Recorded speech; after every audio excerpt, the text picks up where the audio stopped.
এমন অনেক মানুষ আছেন এই সংসারে যারা নিজের জীবন নিয়ে অপ্রসন্ন থাকেন আর বলেন যে আমি জীবনে এই কাজ করার সুযোগই পাইনি, ওইটা করার অধিকারই লাভ করিনি আমি।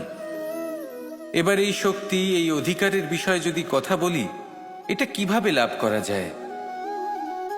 এটা তখনই লাভ করা যায় যখন আপনি নিজেকে তার উপযুক্ত করে তোলেন, নিজের দায়িত্বগুলিকে বোঝেন, নিজের কর্তব্যগুলিকে বোঝেন। আপনাকে যদি একটা উদাহরণ দিই, আপনি নিশ্চয়ই একটা দেয়াল দেখেছেন। সেখানে সব থেকে নিচে যে ইট থাকে সেটা হলো ভিতের ইট।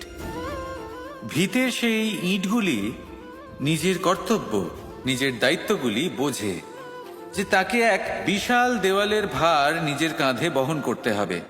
আর যখন সেই ইট এটা বোঝে, তারপরই একটা সুন্দর দেয়াল, একটা সুন্দর ভবন নির্মাণ করা শুরু করা যেতে পারে।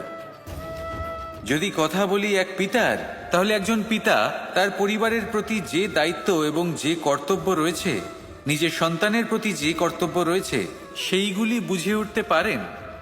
সেই দিন থেকেই সেই সন্তানের স্বর্ণময় ভবিষ্যতের অস্তিত্ব স্থাপন হয়ে যায়।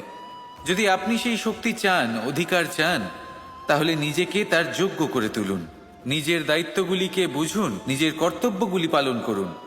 এই শক্তি আর অধিকার নিজে থেকেই আপনার কাছে চলে আসবে।